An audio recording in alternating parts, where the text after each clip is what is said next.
জেআট শরিক কংগ্রেস লোকসভা নির্বাচনে ৪০টি আসনও পাবে না বলে মন্তব্য করেছিলেন মমতা বন্দ্যোপাধ্যায়। কংগ্রেস তার জবাব দিল। শনিবার সংবাদ সংস্থা পিটিআইকে দেওয়া সাক্ষাৎকারে কংগ্রেসের সাধারণ সম্পাদক জয়রাম রমেশ বলেছেন, আমরা আশা করছি উনি এখনও বিরোধী জেআট ইন্ডিয়ারই সদস্য এবং ওঁর দাবি অনুযায়ী উনি এখনও বিজেপির বিরুদ্ধে লড়াই করছেন। তবে জবাব দিলেও মমতার সঙ্গে বাংলা নিয়ে আলোচনার পথ কংগ্রেস এখনও খেলা রেখেছে বলে মনে করছে রাজনীতির কারবারিদের একাংশ।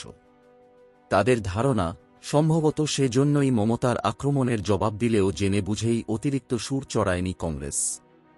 লোকসভা ভোটে বাংলায় তৃণমূলের সঙ্গে জেআট বেঁধে লড়তে চাইছে কংগ্রেস। অন্যদিকে বাংলার মুখ্যমন্ত্রী তথা তৃণমূলের সর্বময় নেত্রী মমতা ইতিমধ্যেই জানিয়ে দিয়েছেন জেআট গ্যাটা ভারতে থাকলেও বাংলায় তিনি একলাই লড়বেন।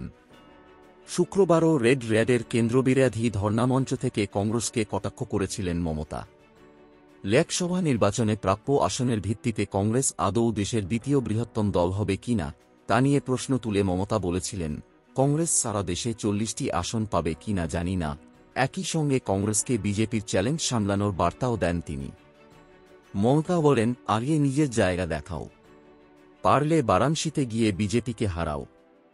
রাজস্থান তোমরা জেতা জায়গা হেরেছ, মধ্যপ্রদেশে গিয়ে বিজেপিকে হারাও। শুক্রবার সন্ধ্যায় মমতার ওই মন্তব্যেরই জবাব দিয়েছে দেশের প্রাচীনতম জাতীয়তাবাদী দল কংগ্রেস। শনিবার সকালে সংবাদ সংস্থা পিটিআইকে রমেশ বলেন, ওঁর দাবি অনুযায়ী মমতা বন্দ্যোপাধ্যায় অগ্রাধিকার তালিকার শীর্ষে রয়েছে বিজেপির বিরুদ্ধে লড়াই করা। আমরাও তাই চাই। তাই মনে হয় আমাদের যা করার তা একজোটে করা উচিত। কারণ মনে রাখতে হবে এই নির্বাচন কেন স্থানীয় নির্বাচন নয়। কেন্দ্রে বিজেপিকে ঠেকাতে গত বছর জুনে জেআট বেঁধেছিল কংগ্রেস সহ বিরোধী দলগুলি।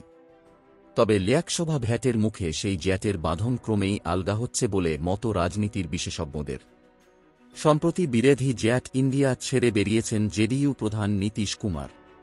অন্যদিকে মমতা জেআট ছাড়ার কথা না বললেও স্পষ্ট জানিয়ে দিয়েছেন তিনি বাংলায় একাই লড়বেন।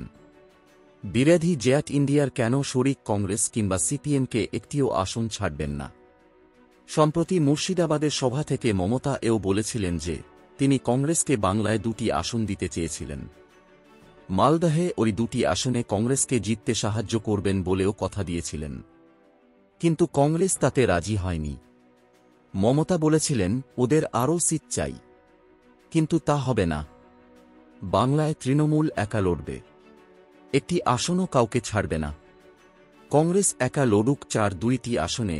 মমতার ওই মন্তব্যের পর যদিও হাল ছাড়েনি কংগ্রেস।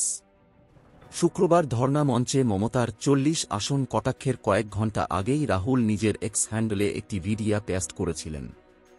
সেখানে তাকে বলতে শোনা গিয়েছিল, বাংলায় জেআট নিয়ে আলোচনা চলছে, আসনফার সমস্যা শীঘ্রই মিটবে।